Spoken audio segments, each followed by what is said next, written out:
I think we're going.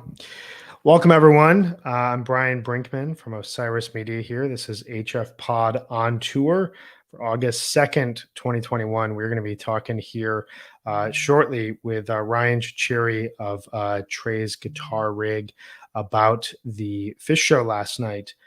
Quite a good Phish show last night from Alpharetta, Georgia, August 1st, 2021. Really quickly, before we get started, I want to remind everyone here who is joining us, HF Pod on Tour is presented by Shift Genuine Cannabis. We've got some really great information and a really cool contest that's going to be coming out here in the next day or so. Some information just about our partnership with HF Pod on Tour. So, with Shift Genuine Cannabis. So really excited for you all to hear that. But without further ado, I want to bring on Ryan Cherry of Trey's Guitar Rig to talk through last night's show, as well as some of the weird noises and sounds and really cool experimentation that you are hearing from Trey and Anastasio throughout this early tour in 4.0. I think that we're all calling it 4.0. Ryan, how are you doing, man? Hey, thanks for having me. Are we calling it 4.0?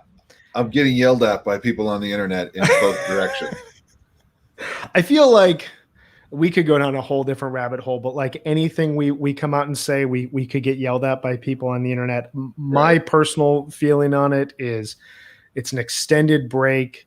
They sound like they have a different motivation in August 2021 than they did in February 2020. Life has changed them in some ways. As a result of that, we're going to hear some new music. So I'm personally calling it 4.0. What say you? Fair enough.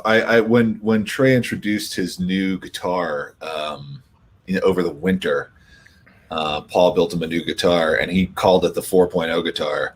So I try to stay out of these kinds of disputes just because you can't seem to win. But so when I mentioned the new guitar, when this tour started, I said, "Hey, Trey's playing the 4.0 guitar," and people came at me. I said, "Look, I don't know." Trey called it the 4.0 guitar when he introduced it on his social media stuff. So that's what I called it. Until there's another name, that's what I'm calling it. But I take no position on what tour we're on or what iteration of Phish we're on. Well, I will give the entire position and authority to our fan, Harold Larkin. Harold, thank you for just stating it as plainly as possible. It's 4.0. Regardless what we call it, we are 4 shows into Phish's 2021 tour. And I'm guessing you're on the same page with this. I'll just come out and say it. I'm pretty surprised by the adventurousness that we're hearing in the band's playing at this point in time. I'm really surprised by how immediately connected and motivated they sound as musicians in the live setting right now. Usually when they come back after a period of time, they kind of want to feel around, see what's happening, see, is this actually the sound direction we want to go in? Where are you at this, at this point in time? And within a week or so, they connect on a really big jam. This feels really monumental and the playing feels really intentional from the start. What have your thoughts been on the tour thus far? They're definitely going long early, which you don't always see and which we're always really happy to see. There does seem to be, I'll tell you, I saw, as I mentioned to you earlier, I saw Jason Isbell last night at Red Rocks, and there was that kind of intention. I felt like I've seen this band 10 or 15 times probably. And it really made me think of what's happening with Phish right now too, which is, I think there is a feeling among a lot of musicians. And, I play music and I've gone out and done a few gigs since the really intense, measures of lockdown were lifted. And I think everyone is just immensely, immensely pumped, And I think musicians are just really, really excited and joyful and thrilled to be in front of live audiences again. I mean, when Trey came out on night 1, I think he said something to the effect of, thank you for saving our lives. Yes. To the audience. I mean, yes. Think about what it means to him. I don't think, I think he really means that, and that's what you could feel. I don't think he quite said it that way, but you could feel that coming from Jason Isbell's band last night. Thank you for saving our lives. It's not, he didn't come out and say it, though. He said something about, I'll never take this for granted again. And I think that's no small part of it. I mean, they had I think a pretty long week maybe of tech rehearsals in Oklahoma before they started the tour. So they probably played a lot. Yeah. But there's something that's not quite measurable and not quite rehearsable too, and what's happening there too, that I think is just a real expression of their joy and gratitude. Yeah, I couldn't agree with you more. And I think, like, when you think about the job of a musician as a fan, there's a glamour to it. They're up on stage, these expensive lights are going around, they're playing these really amazing, beautiful instruments. Everything sounds good, everything sounds connected. And it's a way that, like, if you're a music fan, you're kind of like, I would just love to be in that sitting. You don't think, though, about the day-to-day grind and the operation of, like, getting onto a tour bus and driving to another city and not knowing exactly where you're at and trying to connect with an audience. Maybe it's just not working tonight, and all the kind of ups and downs that come with life on the road. And yet at the end of the day, this is what these guys have chosen to do as a profession. And it was essentially ripped away from them. And that sense of, I won't take this for granted again, I think is probably something a lot of these musicians, both large scale musicians, Isbell, Phish, who can, draw a massive crowd just by putting a show out there, as well as people who are really scratching and clawing to make a career for themselves, are just realizing that in this moment, who knows how long this sentiment and sensation is going to last. But in this moment, we want to make sure we are thanking the audience as much as possible and just, like, playing as though there's no tomorrow. And think about it from the other side too, which is the audience side. I mean, these folks, these are genuine music lovers. I mean, Phish fans are some of the best fans out there in terms of really, appreciating and going deep and being open to the experience, of what the band is going to bring on any given night. But, last year, during the summertime, when we were really in the midst of the lockdown stuff, here in the small town I live in Colorado, there was a guy who had a flatbed truck, and he would loan it out to bands, and they would put a generator on there and put all their gear on there and drive around town playing music. This is a small town, but there's a lot of musicians that live here. Totally. And so it was like one day of the week, I forget what day it was, you'd suddenly hear music, and people were prohibited from seeing live music for a while. And so people would run out of their houses. I mean, not just like diehard music fans, but anyone, people would run out of their houses and gather in the street or follow the flatbed around, or gather where it stopped, just to have that experience of hearing people play music live and hearing a band connect live and play music, and seeing the other people around you listen to it and how they react to it and how they're grooving to it. And it was like this thing that, again, we all kind of just figured we'd always have access to, and then it disappeared.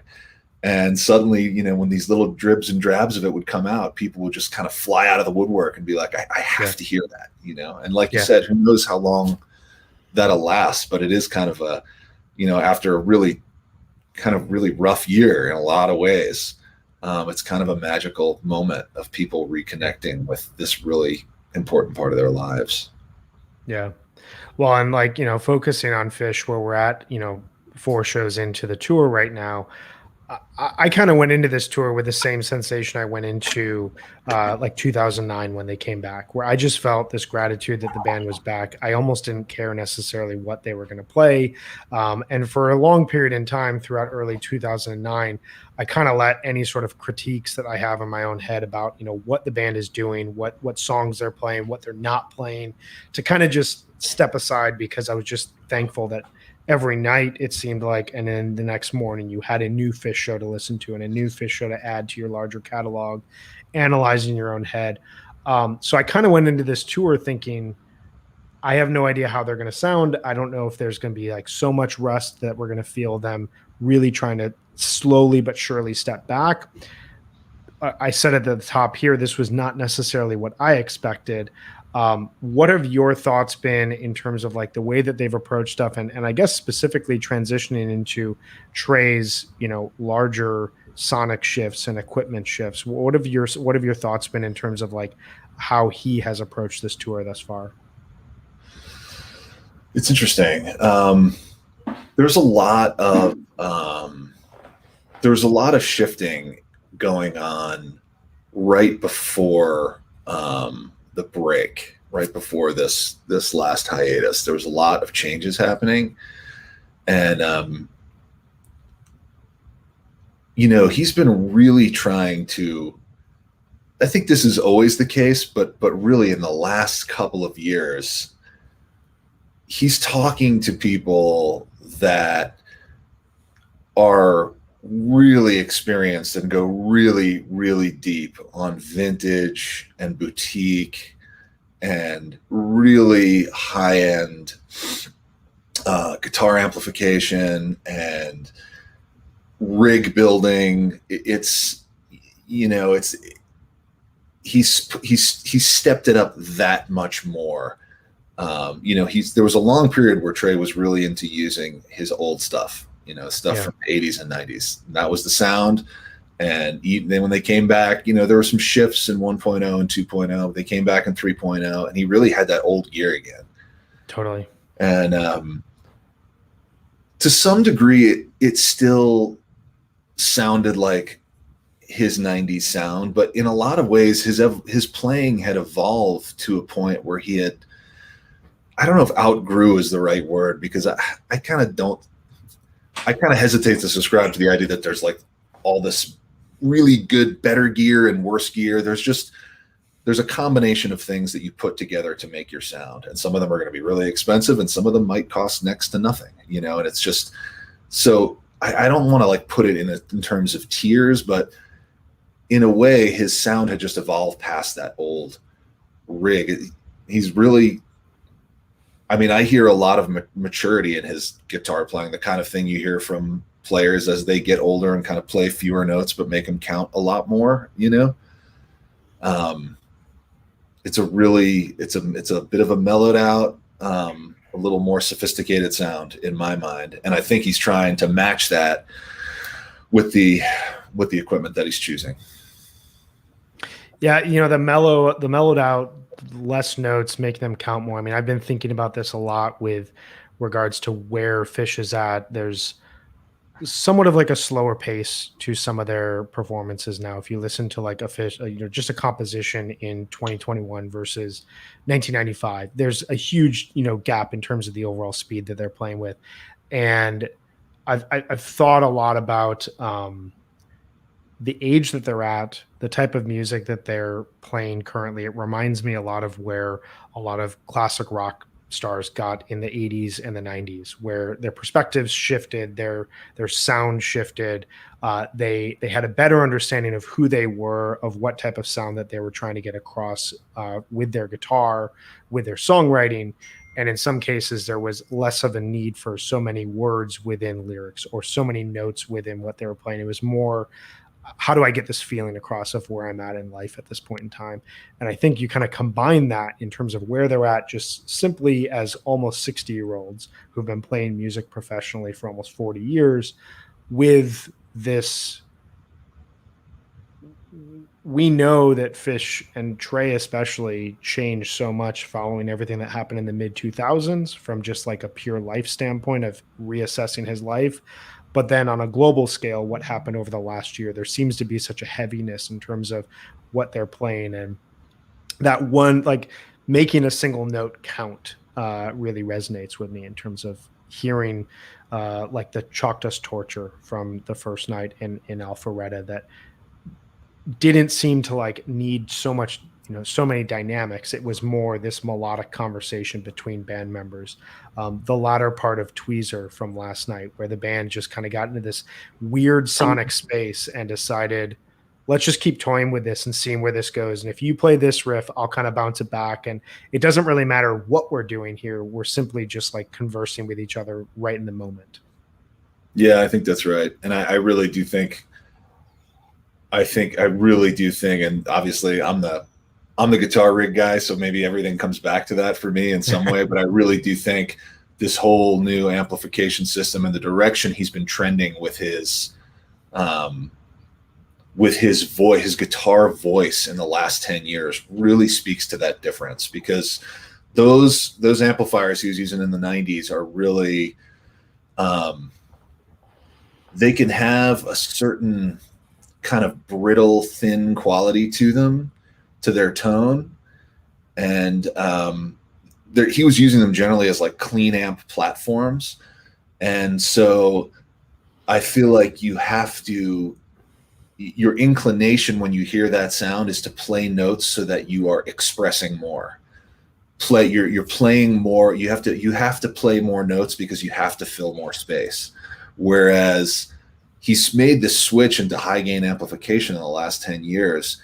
And with those amplifiers, you can, a single note, because of the way the harmonics in high gain amplification stack on top of, it kind of works the same way as a distortion pedal, but there's nothing like creating that sound by turning up a tube amplifier really, really loud until the tubes get blue and hot and want to explode. It creates those like really saturated harmonics that stack on top of one another, where one note sounds like 10 notes. And it allows you to kind of take a breath and say, where's the melody? Here's the melody. Here's what I can say with this voice, and just keep it really simple. Play those melodies, string those melodies together that you compose on the fly, and not feel the need to like spray a flurry of notes or a whole lot of movement. They allow you to be a little more comfortable being still. I mean, think about like someone like Neil Young, the way he plays guitar, right? His sound is like Fender Tweed amps cranked up to 10, like so hot that they're going to explode. And he plays not that many notes, right? Right. But it's like, here's the melody. Yeah. This is the direct note matters. What's in my brain. Yeah.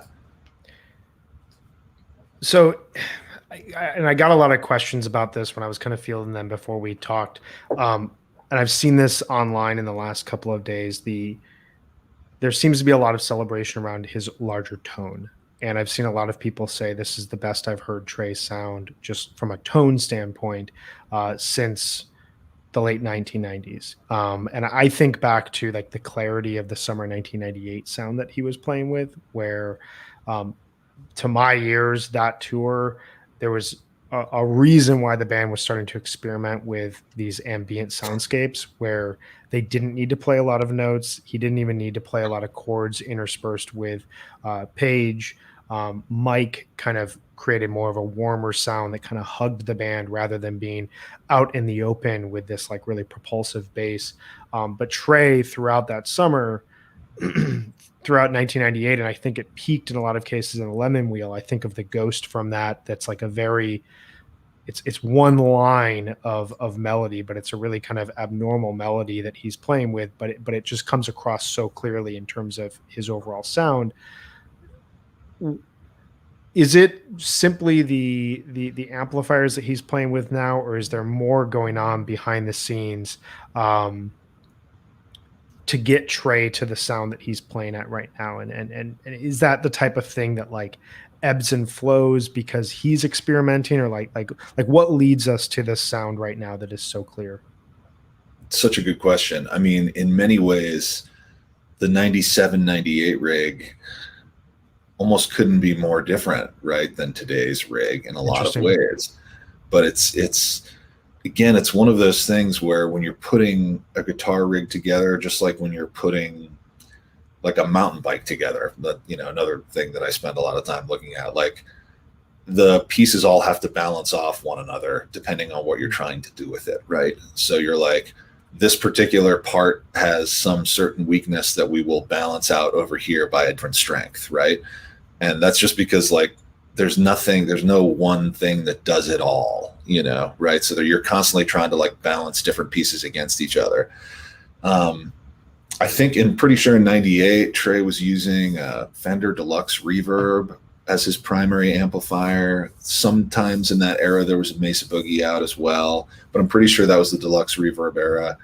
And, that's like a clean pedal platform amp that runs 20-ish watts with 6V6 power tubes. It's like it's a popular studio amp because it's so small, so that you can like kind of turn it up a little bit and get it to get to its juicy place. But he was using it as a pedal platform with his tube screamers. And it's really saggy and vintage sounding when you run a tube screamer into it. I think that's the sound that people are responding to, that kind of naturally compressed, kind of gooey, saggy, softer vocal guitar quality. Whereas the Mesa Boogie amplifiers tend to be a little bit more in your face. Like every note is right on the nose. There is like, it's a really unforgiving and kind of very sharp sound. And I guess in that sense, he's playing these new amplifiers. We just posted a piece on it on the website yesterday. These Trainwreck amplifiers that are really legendary, famous amplifiers that he's been kind of experimenting with for the last 2 years. Yeah. And they have that kind of saggy, gooey, natural compression of a vintage amplifier.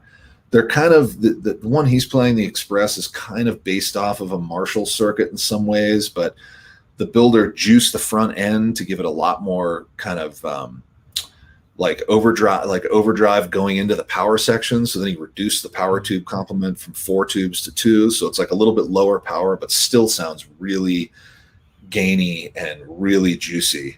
But it has this really vocal, touch sensitive quality that it's kind of been hard to emulate. It's a really hard sound to come by.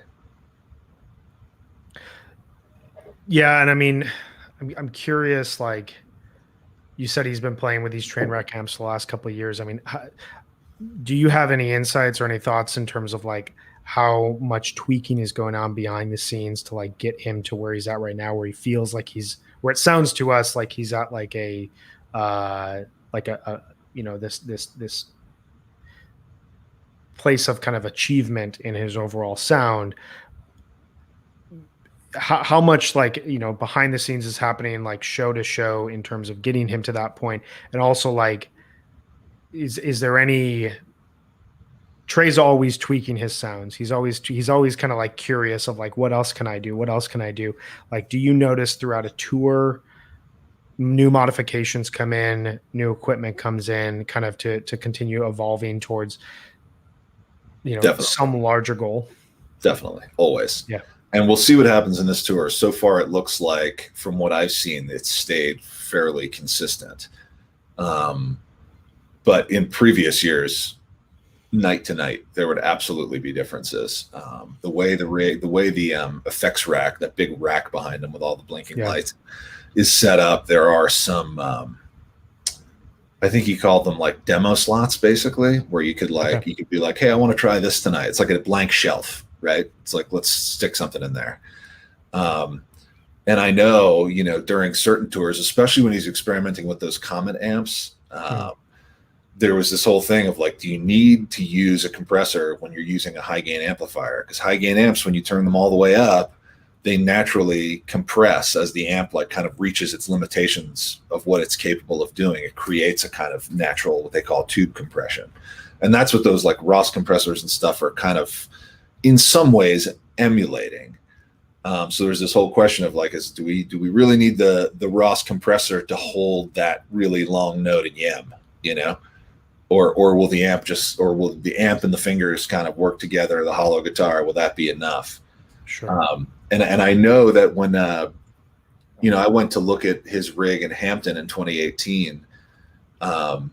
And while his tech at the time was showing me around how all the stuff worked, Trey called him and was just like, compressor, let's put it in tonight. And he was like, okay. And he kind of joked. He said, ask the rig guy. And, you know, so the tech said to me, should we put the compressor in? I was like, oh, man. Yeah, let's put it in.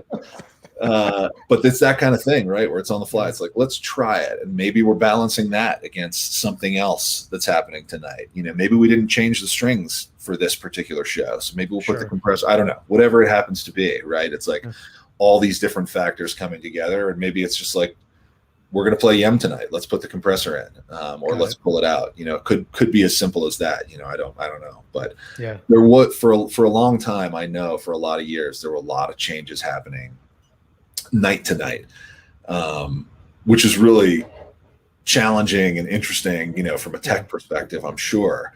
And keep things like really dynamic, and keeps things probably pretty interesting too.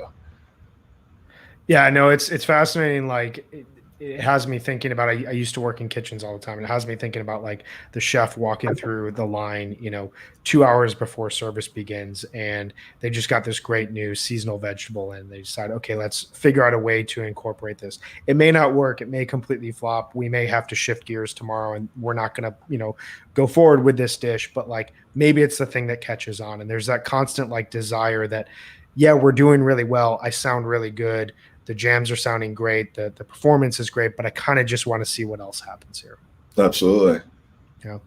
Well, I think you created, or you came up with a few kind of samples here of moments throughout the tour that have really intrigued you from a Trey standpoint. I'm going to go ahead here and for all of our listeners out there, thank you everyone for hanging out. I guess before I jump into this, I'll just give a quick shout out and reminder that HFPod on tour here is presented by Shift Genuine Cannabis.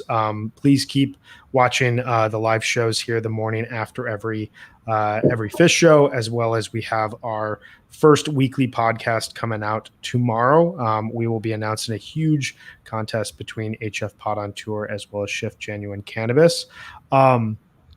We are going to do a quick tech experimentation here, so please bear with us as we try to get this set up here. I'm going to bring in your second screen here, Ryan, and we're going to play a bit. I would love for you to kind of talk through what we're about to hear, and our listeners out there. I think this should be a great insight into where the band is at this point in time. So, adding that on. Okay, so let's see. Tell me if everything looks clear here, and I will show you. Let's see. There we go.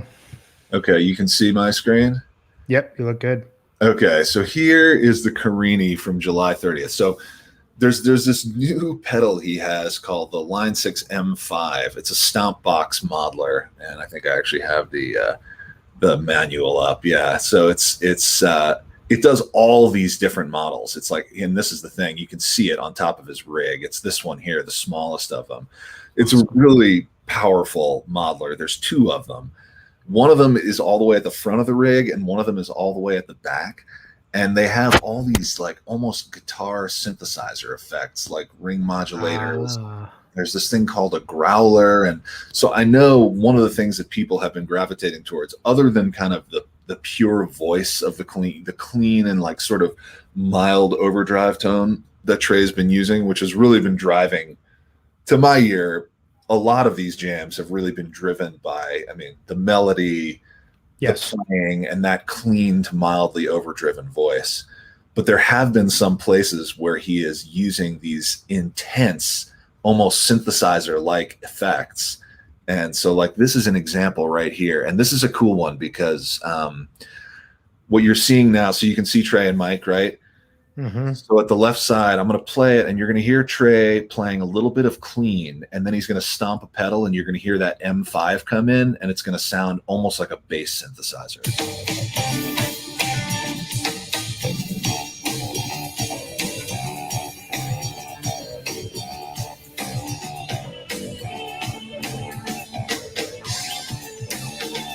Can you hear that? Oh yeah, it's crazy because like I've been out of town the last couple of days. I've only been listening. I haven't really watched anything. I thought that sound was coming from Paige, but that's coming from Trey. That's incredible. I didn't know. So I listened to that before I watched it, and I didn't know if it was coming from Paige or if it was coming from Mike. It almost sounds like but then, so right there, you can clearly see it's coming from Trey because he stomps and it kicks in. And it's the exact same sound that you got last night. I'm about 23 minutes into Tweezer here, and this is what I was listening to where I was like, what is even happening here?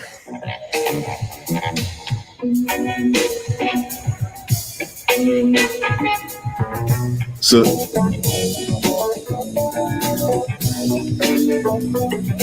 there it was again in the Tweezer. I hope you caught that. But there was like big breakdown that basically sounded like a bass breakdown. And I was like, I'm not sure because I think I can hear the bass playing at the same time for parts of that. But it was definitely that. It was that effect pedal again, that M5. So I took some screenshots of that I'm going to show you guys now. I haven't gotten these up on the site yet. Can you see this? Yep, I can see it.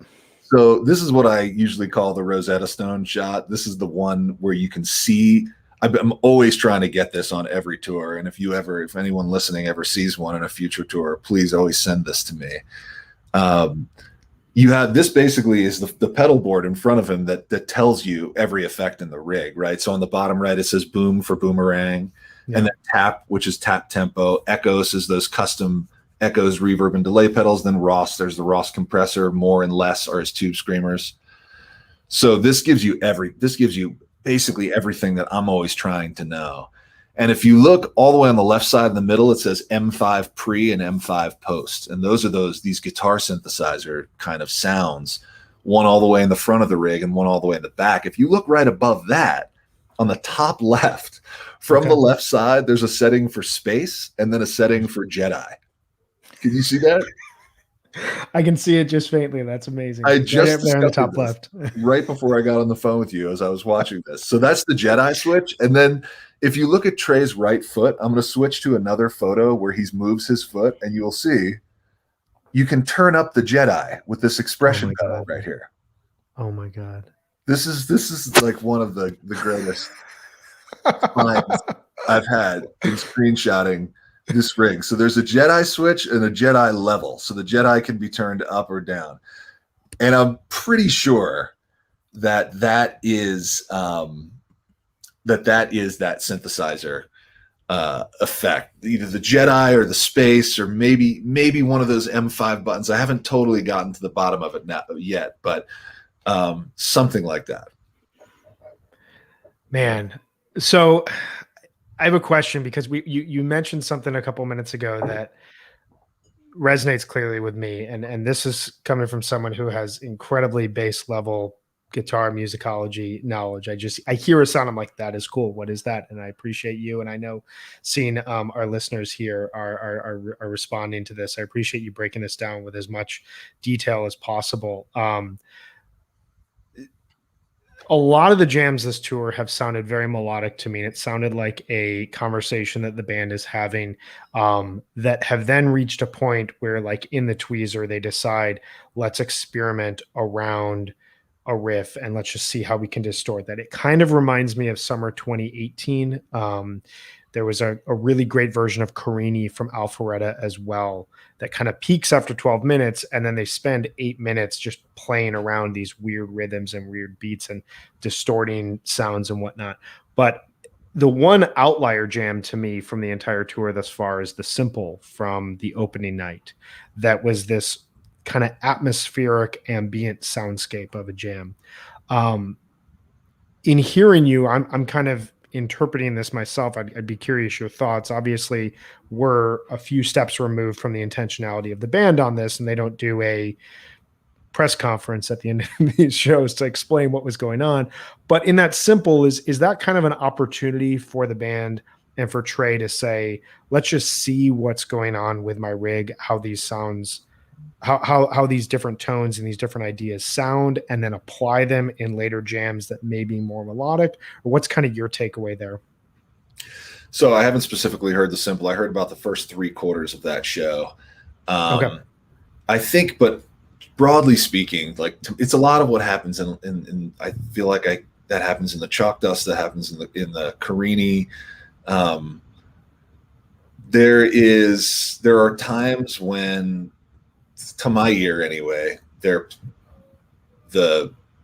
jams are driven largely by melody, and the technology gets out of the way, right? And those like beautiful soaring melodies, or even like the really simple kind of major key, that happens a lot in a lot of Simples, that kind of like major key, really kind of irie, just kind of beautiful, the kind of music that just like lowers your blood pressure, just like makes you feel good. Those like beautiful, soft flowing melodies, where they're all locked in that sometimes ambient or sometimes kind of major key groovy space. And then there are times that I think, I wouldn't say that the technology drives necessarily where the jams are going. And I know that people get really, people can get a little bit uptight about, oh, well, it's Trey's playing it's all in his hands. They're playing is all in their fingers and in their head, and it's got nothing to do with the gear. And no one is denying that they're phenomenal, musicians, and that their musicality is, above and beyond the level that most of us could ever kind of dream of or understand. But there's also a reason that they spend all this time and money perfecting the technology that kind of delivers their voice, right? Sure. And I mean, I can give you an example of that. Am I still sharing? I can pull it back up here. So like this. So this is I tweeted these videos. Like, for example, in the Fuego,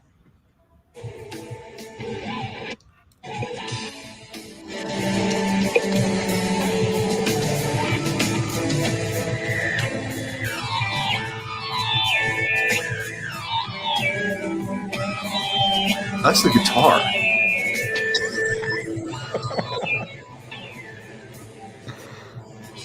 God. I mean, it sounds like a full-on guitar synthesizer. Well, I was going to say, like, I remember there were a lot of conversations around the Baker's Dozen where part of the reason that those jams sounded so great was Page overhauled a lot of his rig, and he suddenly had these synthesizer sounds that were able to offer new tones and new ideas and new moods to a jam, which allowed, the band, they'd be playing, they'd hear what Trey was or what Page was playing, and suddenly we have a new idea to jump off to. Now Trey has those tools in a lot of cases. Yeah, Page got that Moog 1, which you can actually see. This is it right here in this photo. There, yeah. That's the synthesizer. Yeah. And yeah, it's they're kind of weaving in and out of one another. I mean, that's with the they've kind of broken up the distinction between the melodic instruments in a way where it's like, for example, when I was listening to that Tweezer jam this morning, I was like, that's the bass, right? Or is that Page on the Moog? And like, for example, this ring modulator effect people keep talking about, Moog built those into its synthesizers for decades, right? So like, that's a sound that when you hear it, you're like, oh yeah, that's an analog synthesizer. But people have figured out ways to emulate them on guitars. So it's kind of like broken down that, artificial / non-existent wall between like who's playing bass, who's playing synth, and who's in the kind of mid-range guitar area here. In some of those spaces, like Page is on that Moog 1, and he's playing all these really sci-fi kind of weird oscillator, almost theremin-y kind of sounds. And Trey's got this M5 that's doing these similar like swoops through oscillation that kind of sound like synthesizer pitch dives or frequency shifts. And then he's hitting that switch and it sounds like a bass synthesizer, but Mike's also playing bass. So it's, when I first heard that, I was like, are they stepping on each other's toes, or are they kind of like stepping into each other's shoes for a minute? Which is kind of a cooler way to look at it, Like, yeah, it almost reminds me, the way you just put that, of kind of the larger goals that were at play in late 1996 into early 1997, where Trey kind of knew the direction forward for the band was he had to stop playing so many notes and he had to become more rhythmic. And Mike and Fishman had to kind of rise to the fore, and they had to kind of take over the direction of some of these jams. And so as a result, you have this band with Trey Anastasio, who is the solos he's going to play off of Chalk Dust Torture are going to, that's like a straight performance of that is brilliant guitar playing. But he's going to kind of reverse course and try to play as simplified and as rhythmic and melodic, as possible. And that obviously resulted in a brilliant era for the band where they're all kind of stepping into each other's toes, or each other's shoes, excuse me. And you're kind of hearing that to a certain degree now as you're describing. Yeah. On Remain in Light, every band member is playing drums. Yes. Yes. Everyone's playing drums. It's like a bluegrass band. Like everyone's playing drums all the time. It's cool. No matter what you're playing drums. I mean, there are big melodic portions too, but it's just it's like tongue and groove with everyone fitting into the other person's empty space, rhythmically. It's so cool. Yeah. But I kind of wonder how, when I posted those on Twitter, people would respond and be like, oh, Paige must be mad because that was kind of his space. And I was like, I don't know though. Yeah. Wouldn't it be cool if it's almost like, speaking of Rosetta Stones, it's like they're all speaking this one language, right? And that's melody and harmony and how those things move together. But then it's almost like it's like you can shift your accent and be like, hey, Paige, I'm going to speak in your accent for a moment here. And Mike, I'm going to speak in your accent, which is really kind of down low, a couple of octaves down. I think it's really cool. And it's really worked, again, to my ear so far. Like, it's never felt like there's not enough room for both of you in that space. It's never felt like that to me. It's quite the opposite. It's creating these like really big kind of lush, soundscapes in a lot of these places that sound kind of ambient, definitely kind of that ambient sound, but where, I love it when I'm confused about who's playing what. I love that when you can almost like hear the parts cross into each other. I mean, there was a while when there were times when like Paige and Trey Paige would be playing clavinet with a wah, and Trey would be playing guitar with a wah. And clavinets are basically strung with guitar strings. It's like the same. Okay. And it's amplified. It's mic'd using a single coil pickup, just like on a guitar. So when you play clavinet with a wah, it almost sounds like a guitar. And totally. Trey's playing it at the same time, and you're like, it's like mind bending. It's like, wait a second, you guys just like crossed melodies with the same sound. I can't tell who's doing what. And it's kind of the same thing that's happening with the synth. Like, you guys are living in the same, kind of, you're playing in the same harmonic and melodic space, and now you're playing with the same accent at the same time, and the parts are like interlocking and crossing and weaving in and out of one another. I think it sounds gorgeous. Yeah, and it's something like, kind of getting back to what we were talking about at the start, this sense of gratitude that I think I think we're seeing from the stage. You talked about Trey saying at Arkansas, like, thank you for saving our lives. I was thinking about it listening to the Alabama show. Like, there's a moment early on where he's like, we love coming to this part of the country. Like, we really appreciate all of you coming out here. And it's the type of stuff that like you wouldn't verbally hear from the band during a show. They would come out, they would play their show, say thanks so much, we'll see you guys next time. You don't know when that next time is, especially in certain parts of the country. So there's this kind of mix of gratitude that I think is informing, from my perspective, the motivation to really experiment from the jump and really see what's happening and what they're capable of. But then there's also this thing that you're talking about that is, in my perspective, almost harder than being motivated and being inspired. And that's staying really present. And this idea of trying to experiment with new gear, playing your first shows in a year and a half, carrying this kind of heavy weight of being one of the only bands really, doing a big tour around the country right now and making sure that everything goes well, but allowing themselves the ability to stay present in the moment, where Trey can tiptoe into Paige's register or go back down to where Mike, notes and areas within a jam that Mike is, quote unquote, supposed to be playing. And somehow it's working because they're all kind of staying in the moment and listening to each other. And that feels like a huge accomplishment, all things considered right now. Right. To do all the work, which must feel like running the entire time, and then get to the place where all you really need to do is like stop and take a breath and listen. I mean, but it's kind of what separates, these, like you said, these guys have been doing this for a long time. They're really good at it, and it's a level of, I think about it as a level of professionalism, really, to be able to, when you step up on the stage, say, I'm putting all of that aside.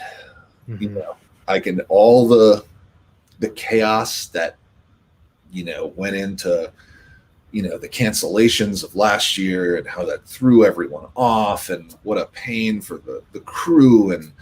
and for us and all of that stuff, and having a bad day on the road and something in the hotel wasn't right or whatever it is, you know, it's not easy. I mean, it's not easy, right? So it's a dream career for a lot of people, but I don't think anyone who does it for a living would tell you that it's easy, right? And they put certainly a lot of pressure on themselves. Trey definitely does. Yeah. And he is somebody who is never at rest. I mean, writing, gear tweaking, right? Like there's always, he has a lot of energy for this stuff, and he's just constantly, he's always working, it seems like. And then to just be able to get on the stage and be like, okay, that part of it I now need to set aside because I need to make dream melodies with Paige for a while, you know? Yeah, whatever happened before just getting on stage, I have to completely block out. Like that is a level of kind of mental gymnastics and control to then be able to play the way that they're playing. I mean, you think about Alpharetta Night 1 has an incredible Everything's Right. That is the second song in the show, you know, new song. I mean, they played it obviously over the last 4 or 5 years, but it's still a song that's trying to figure out where exactly does it go? Is this a second set song? Should we keep it in the first set? You know, lyrically, it's your first time playing that since the pandemic. It holds a lot of weight now that like I think it held before, but almost more so. And then to just like sit back and play this brilliant jam off of that is just such a it's an incredible moment for us all right now. Absolutely. Well, before we run, I really want to thank you for your time. I know I promised you about 30 minutes and we've gone over, but you just keep unraveling brilliant information and insights. So we were geeking out. We were geeking out. We didn't want to ripcord on the geek out. I could do this for another couple of hours. I appreciate it, Ryan.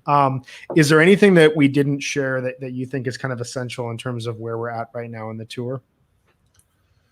Stay tuned. There's still a little bit more on my end to figure out, but we're getting there. We're getting closer. Those photos I just found and showed you guys were really fun for me, so I'm going to do a little more research around that, and I'll keep updating. I'm really excited for the next couple of weeks. I'm too. What shows are you catching this year? I'm definitely going to be at Dick's. That's what I know for sure. We'll see what else happens beyond there. Awesome. Well, I will be there as well, and I know we'll be doing something. We'll be doing something here as a larger HFPod on tour team. So we should definitely connect. I'd love to hear your thoughts as the tour progresses.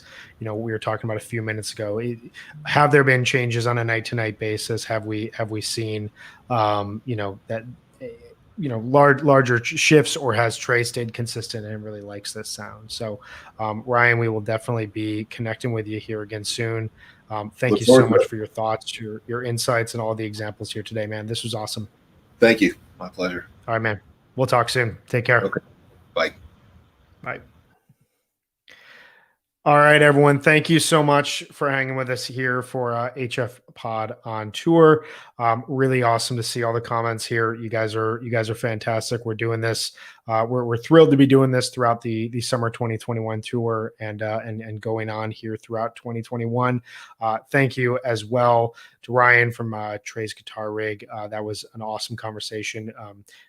We will be back here on Wednesday with our recap of Nashville Night 1, as well as keep an eye out for the podcast that will be coming out tomorrow morning. We've got some on-site takes in terms of what's happening on Phish tour, as well as some great insights into the larger tour from a thematic standpoint.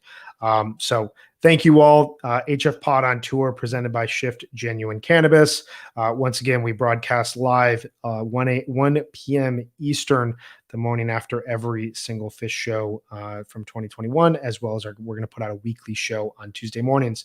So thank you all for hanging with us. Stay safe out there, and we'll see you out on the road. Take care.